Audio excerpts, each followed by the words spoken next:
नमस्कार साथियों। जब भगवान श्री कृष्ण ने गोवर्धन को धारण किया तो भगवान ने अगस्त्य ऋषि का आह्वान किया कि अगस्त्य ऋषि जाओ और इस देवराज इंद्र के द्वारा जो यहाँ जल भरा हुआ है उसको पी जाओ। और अगस्त्य मुनि आए, एक घूंट में सारा जल पी गए।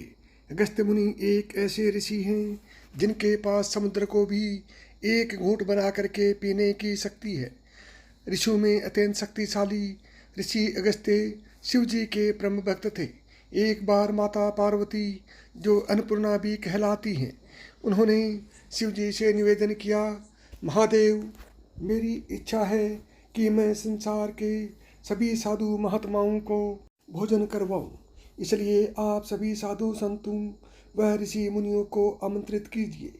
इस पर शिव जी ने जो प्रतिष्ठित संत वह ऋषि मुनि थे उनको स्वयं बुलाया, कुछ को बुलाने गणों को भेजा।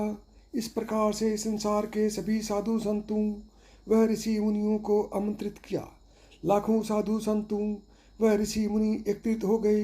माता पार्वती ने सैकड़ों व्यंजन भरपूर मात्रा में बनवाए, जिनको खा खा सभी साधु संत वह ऋषि मुनि थक गए।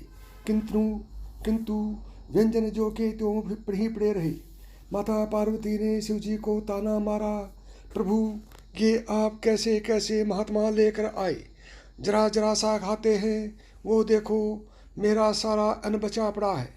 कोई ऐसे महात्मा लेकर आते जो ज़्यादा मात्रा में खाएं। शिव जी ने कहा, देवी, तुम अन्नपूर्णा हो, तुम्हारा अन्न कोई तोड़ सकता है। माता पार्वती ने कहा, नहीं नहीं, मुझे तृप्ति नहीं हुई, मैं दोबारा ब्रह्मभोज देना चाहती हूँ, और इस बार ऐसे ऐसे महात्मा बुला कर लाना जो कम से कम एक परात तो खाए।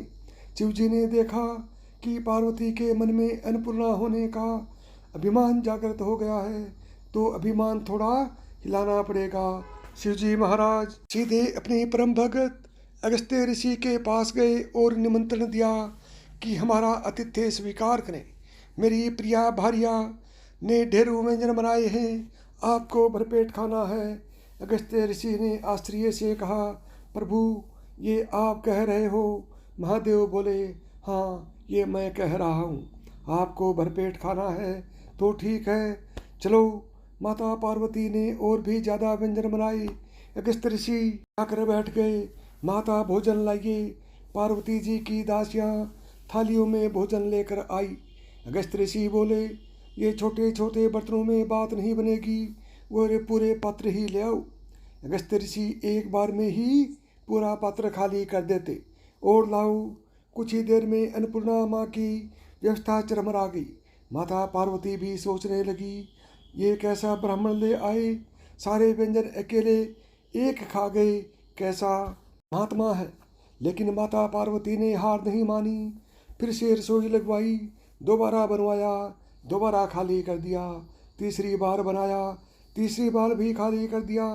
पेट भरने में नहीं आ रहा। अब माता पार्वती को अपनी भूल का एहसास हुआ और शिव जी से एकांत में जाकर क्षमा मांगी, प्रभु, मेरी लाज बचाओ। अगर इस साधु का आज पेट नहीं भरा तो सारे संसार में मेरी जगहसाई हो जाएगी कि वो कैसी अन्नपूर्णा जो एक साधु का पेट नहीं भर सकी। शिव जी ने कहा, बात मेरी सीमा से बाहर हो गई है, अब तो लाज नारायण बचा सकते हैं। देवी, आप नारायण को यहीं स्मरण करो, मैं उनके पास जाता हूँ। माता पार्वती तो कैलाश पर ही बैठकर स्मरण करने लगी और शिव जी चले गए नारायण के पास और बोले, चलिए, आपका न्योता है। भगवान ने कहा, अवश्य, मैं सब जानता हूँ क्या हो रहा है, इसलिए मुझे जाना ही पड़ेगा। भगवान विष्णु ने एक साधु का वेश बना लिया, अगस्त्य ऋषि के बराबर में आसन लगाया, पत्तल लगाई और थोड़ा थोड़ा सा भोजन परोसा, जिसको खाकर भगवान ने पेट पर हाथ फेर और बोले, मैं तृप्त हो गया, मैं तृप्त हो गया, मैं तृप्त हो गया। और जब स्वयं जगन्नाथ तृप्त होते हैं तो जगत तो अपने आप तृप्त हो जाता है। अगस्त्य ऋषि देख रहे हैं कि मेरा पेट भर कैसे गया। अगस्त्य ऋषि का पेट तो भरा सो भरा। जगत के जितने भी चराचर प्राणी थे सबका पेट अचानक भर गया। पूरा जगत तृप्त हो गया। जगन्नाथ के तृप्त होते ही अब अगस्त ऋषि को एहसास हुआ कि ये साधु कोई साधारण साधु नहीं है जिसने मेरा पेट भर दिया। ये स्वयं जगन्नाथ हैं, स्वयं नारायण हैं। तब नारायण साधु के भेष में बोले, अगस्त जी अब चले, प्रभु रुको तो अभी थोड़ा पानी पी लेने दो। भगवान ने अगस्त ऋषि का हाथ पकड़ लिया और बोले, अभी पानी पीने का समय नहीं आया। द्वापर के अंत में गोवर्धन लीला करूँगा, उस समय तुम्हें भर पेट पानी पिलाऊंगा। चलो ये पार्वती जी का पीछा छोड़ो। तब ऐसे भगवान विष्णु ने शिव जी और माता पार्वती की लाज बचाई। तो श्री कृष्ण प्रिय भगवान हैं।